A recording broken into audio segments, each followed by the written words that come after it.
అతిథి మహాశయ, నేటిదాకా మీరు మీ పేరైనా చెప్పలేదే?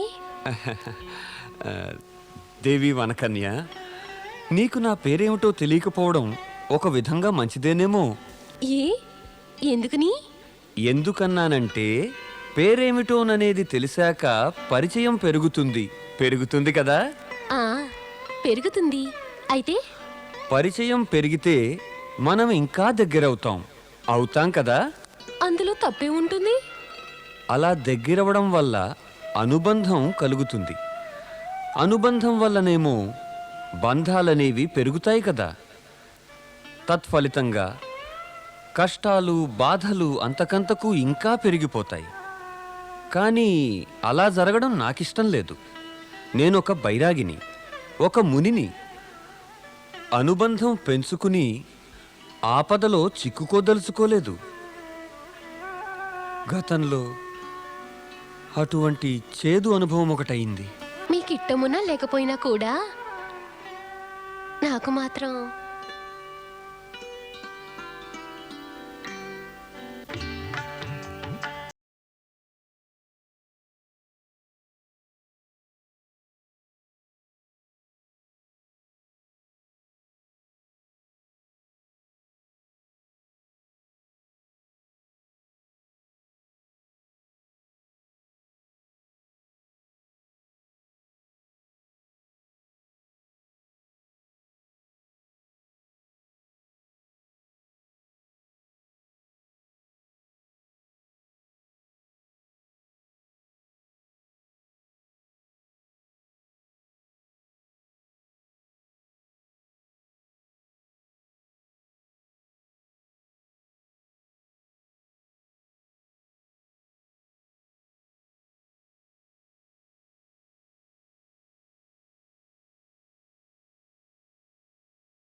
కానీ ఇంకా మిమ్మల్ని నేను శ్రమ పెట్టడం భావ్యం కాదు. వెళతాను, నాకిక సెలవిప్పించండి. అయ్యా నైనా, నువ్వు వెళ్ళిపోతానంటుంటే నా మనసు లబలబలాడిపోతున్నది. ఇంకా అతిథినంటావేంటి నాయనా చెప్పు. ఇప్పటి నుంచి నువ్వు మా కుటుంబంలో ఓ మడిసి కిందే లెక్క నాయనా. మాలో ఒకడు వైపోయినట్టే. అమ్మ వన్య, పళ్ళు తేవడం మరిచారే, వెళ్ళి వాటిని తీసుకురా, ఈయనకి ఇయ్యాలి. అలాగేనయ్యా, తీసుకొస్తా. వెళ్ళమ్మా. చూడు బాబులు, నీ వంశం గురించి, నీ తల్లిదండ్రుల గురించి నాకు ఏంటి తెలీదు. నాకు తెలిసిందల్లా ఒకటే, నా కూతురు అన్య నీకు సేవలు చేస్తున్నప్పుడు నువ్వు ఆమెకి సర్వస్వం అని భావించింది నాయనా. నేను కూడా ఓ విషయం నిశ్చయించుకున్నాను. నువ్వే నా అల్లుడవ్వాలని నా కోరిక. వద్దయ్యా, వద్దు. నేనొక బాలబ్రహ్మచారిని, మునిని. వివాహం అనే జంజాటం నాకు వద్దే వద్దు. అట్టా అనుకు నాయనా, అట్టా అనబాకు. అన్నం పుణ్యం ఎరుగని మనసులో ఒక్క మాట మేము వాళ్ళకైనా మరిసిస్తే వాళ్ళని ఎప్పటికీ ఒకేయం. నువ్వే కనుక వంజని వివాహం ఆడడానికి సమ్మతించకపోతే దాని మనసు ముక్కలైపోద్ది నాయనా. ఇంకది ఓర్ని సచ్చేదాకా వివాహం ఆడదు, సచ్చేదాకా. మా వనవాసుల్లో కూతురు పెళ్లి చేయలేకపోతే పెద్ద పాపం చేసినట్టేనైనా పెద్ద పాపం. నా చేత అంత పాపం చేయించుకు, నా చేత అంత పాపం చేయించుకు, పాపం చేయించుకు. వన్యా, నీ ఆశలు ఫలించిపోతున్నాయమ్మా. మన అతిథి పెళ్లికి ఒప్పుకున్నాడమ్మా.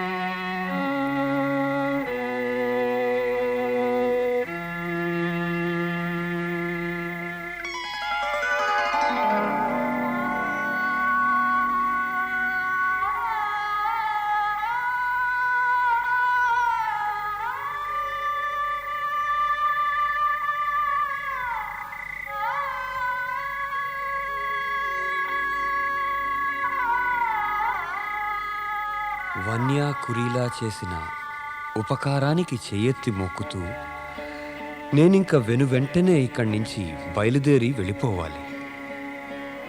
నారదునికి శాపం ఇవ్వడమే నేను చేసిన మహాపరాధం. నేడు ఆ మహాపరాధానికి శిక్షను అనుభవిస్తున్నాను. ఈ వన్యకు, ఆ కురీలాకు నా మనసులో ఏముందో తెలిస్తే వారిక నన్నిలా వెళ్ళిపోనివ్వరు. ఇక నేను వెంటనే ఇక్కడి నుంచి వెళ్ళిపోవాలి.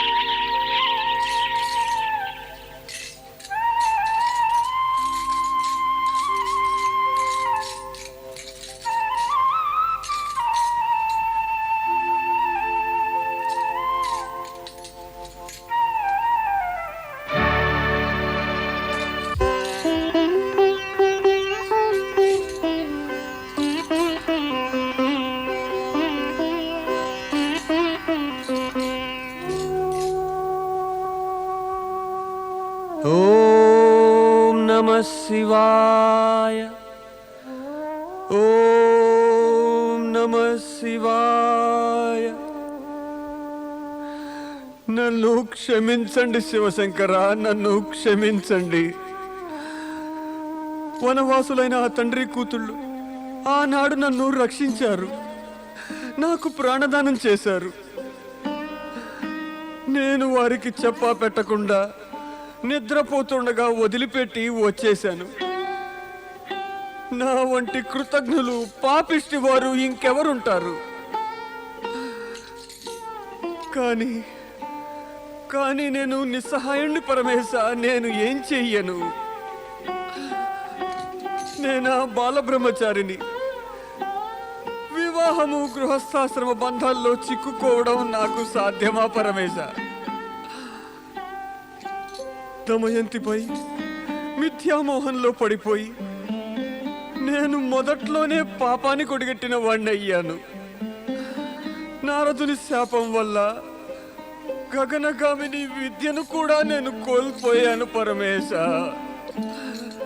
నన్ను క్షమించండి పరమేశ, నన్ను క్షమించండి. క్షమాపణ యాచిస్తున్న పర్వతముని పశ్చాత్తాపంతో తపించిపోతూ ఉంటాడు. నిస్సహాయుడై ఏం చేయాలో పాలుపోక కొట్టుమిట్టాడుతున్న పర్వతమునికి తన కర్తవ్యమేమిటో అర్థం కాదు. మరొక వంక దృఢ నిశ్చయుడై సంకల్పించుకున్న త్వష్ట మహర్షి ప్రతీకార జ్వాలలలో మండిపడుతూ శక్తిమాతను ఆవాహన చేయటం మొదలు పెడతాడు. మాతా శక్తి, శక్తి యజ్ఞపుత్రుడైన విశ్వరూప త్రిశిరుణ్ణి వధించి వేసి ఇంద్రుడు నన్నే కాదు మిమ్మల్ని కూడా అవమానించాడు. మాతా, మళ్ళీ శక్తి యజ్ఞం ప్రారంభిస్తున్నాను. ఈ మారు పరాక్రమవంతుడు, శక్తివంతుడు అయిన యజ్ఞపుత్రుని ప్రసాదించు. అతడా దేవేంద్రునిపై నే కోరినట్లు పగ తీర్చుకోవాలి. మాత మాత అలా గనక జరగకపోతే నేను స్వయంగా ఈ యజ్ఞకుండంలో దూకివేసి ఆత్మాహుతి చేసేసుకుంటాను.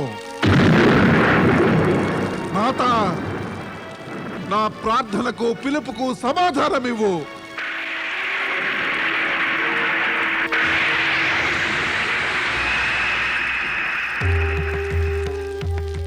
శక్తి ఉపాసక త్వష్ట, నీ హృదయమంతా ఈ యజ్ఞకుండంలాగానే ప్రతీకార జ్వాలలతో దహించిపోతోంది. ప్రతీకారం తండ్రైతే హత్యా కుతంత్రాల గర్భం నుంచి ప్రతీకారం అనే రాక్షసుడే జన్మిస్తాడు సుమా. అప్పుడు ఈ జగతిలో అందరికీ కూడా అరిష్టమే కలుగుతుంది. ఉచితమేమిటంటే నీవిక ప్రతీకార భావనను మనసులో పెట్టుకోకు. నీ సిద్ధుల ఉపయోగాన్ని జన కళ్యాణానికై చెయ్యి. కాదు కాదు శక్తిమాత, కాదు. నేను ఆ ఇంద్రుణ్ణి బాగా శిక్షించి ప్రతీకారం తీర్చుకునేటంత దాకా నా మనసు ఏమాత్రం శాంతించదు మాత. జన కళ్యాణం కోరే భావన ప్రశాంత హృదయంలోనే ఉత్పన్నం కాగలదు మాత. అందువల్ల మొదటగా నాకు ఈ యజ్ఞకుండం నుంచి ఒక యజ్ఞపుత్రుని వెంటనే ప్రసాదించు. అతడి ఇంద్రుణ్ణి, అతడి స్వర్గాన్ని కూడా అస్తవ్యస్తం చేసి నా హృదయానికి ఎంతో శాంతి కలిగించాలి మాత. మాత, నీవు గనక అలా చేయకపోతే నేను ఈ క్షణమే ఈ యజ్ఞకుండంలో దూకి వేసి భస్మం అయిపోతాను. ఆగు ఓ త్వష్ట. ఆత్మహత్య వల్ల ఏ సమస్యకు సమాధానం లభించదు. నీవు గనక ప్రతీకార భావనను త్యజించకపోతే నేనింకా నీవడిగిన కోరికను నెరవేర్చక తప్పదు. కానీ దీనికి పరిణామం అరిష్టాన్ని కలిగిస్తుంది.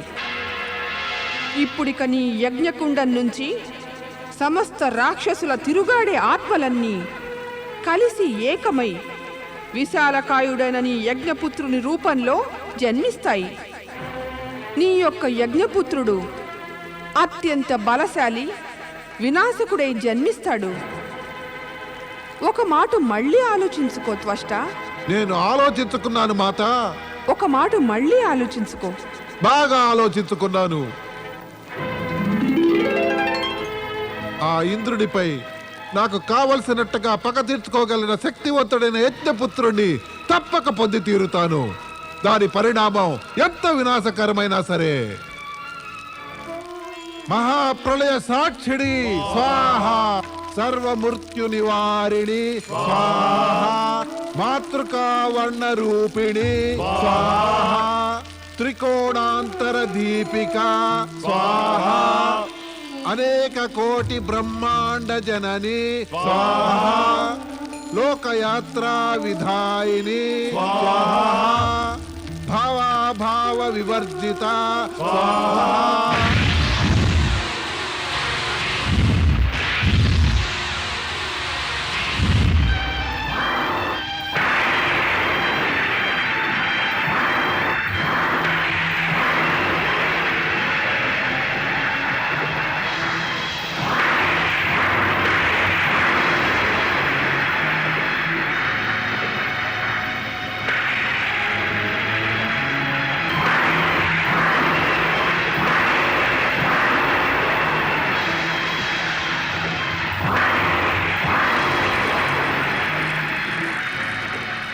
ఐం హ్రీం క్లీం చాముండాయ విచ్చై స్వాహ.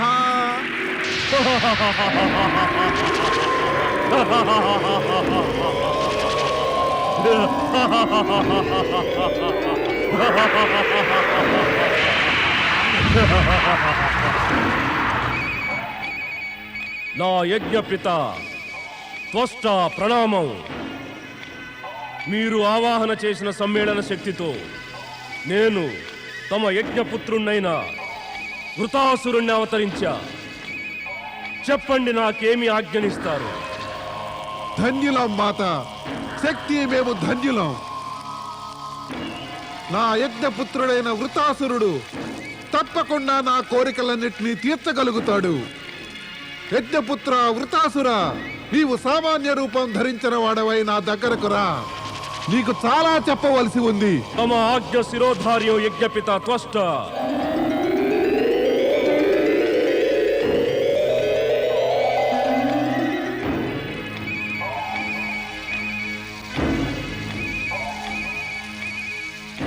నా ప్రణామం స్వీకరించండి యజ్ఞపిత. నన్ను ఆజ్ఞాపించండి. నన్ను ఇప్పుడేం చేయమంటారు? వత్స వృతాసుర, నా హృదయం లోపల దుష్ట ఇంద్రుడు అంటే ప్రతీకార జ్వాలలు రేగాయి. ఆ దుష్ట ఇంద్రుడు ఇంతకు ముందు ఈ యజ్ఞకుండంలో ఉత్పన్నమైన నీ యొక్క యజ్ఞభ్రాత త్రిశురుణ్ణి మోసం చేసి వధించాడు. దానికి నీవు పగ తీర్చుకోవాలి. నేను తక్షణమే వెళ్ళి ఆ ఇంద్రుణ్ణి కాలరా చేస్తాను. వద్దు వృతాసుర, వద్దు, అలా చేయవద్దు. ఎందుచేత యజ్ఞపిత? ఎందుకంటే నీ యజ్ఞభ్రాత అయిన త్రిశురుడు నా మాట వినక భయంకర తప్పు చేశాడు. అటువంటి తప్పు నిన్ను నేను చెయ్యనివ్వను. ఏమా తప్పు? నేను త్రిశురునికి అప్పుడే చెప్పాను, ఆ ఇంద్రుడిని దండించేందుకు ముందుగా నీవు బ్రహ్మ నుంచి అమరత్వాన్ని వరంగా పొందాలి అని. కానీ త్రిశురుడు నా ఆదేశాన్ని లక్ష్య పెట్టలేదు. అతన్ని ఇంద్రుడు మోసంతో చంపివేశాడు. నేను ఆ ఇంద్రుణ్ణి వదిలిపెట్టను యజ్ఞపిత. అతడు నా చేతిలో హతమవుతాడు.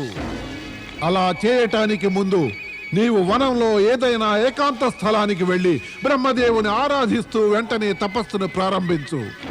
నీవు కోరబోయే వరాన్ని ఆ బ్రహ్మదేవుడు నీకు ఇచ్చి తీరేంత వరకు తపస్సు చెయ్యి. వత్స, ఏం అలా ఉన్నావు? నేను తమరి ఆజ్ఞను శిరసావహిస్తాను యజ్ఞపిత. కానీ ఏమిటి వృతాసురా? ఏం లేదు, మీరు నాకిప్పుడే అవకాశం ఇస్తే మన శత్రువు ఇంద్రునికి చూపిస్తాను. వరం లేకపోయినా నేనెంత శక్తిశాలినో. ప్రియ వృతాసుర, నీ శక్తి తెలియనిది కాదు. ఆ ఇంద్రుడు ఎంతటి మోసగాడో కూడా నాకు బాగా తెలుసు. అతడు దుష్టుడు, మోసగాడే కాదు, చతురుడు కూడా. అతడు నీ దౌర్బల్యాన్ని కనిపెట్టేస్తాడు.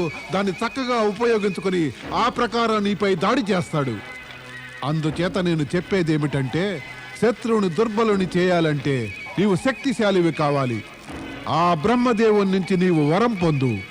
తమ ఆజ్ఞ శిరసావహిస్తాను యజ్ఞపిత. ప్రణామం.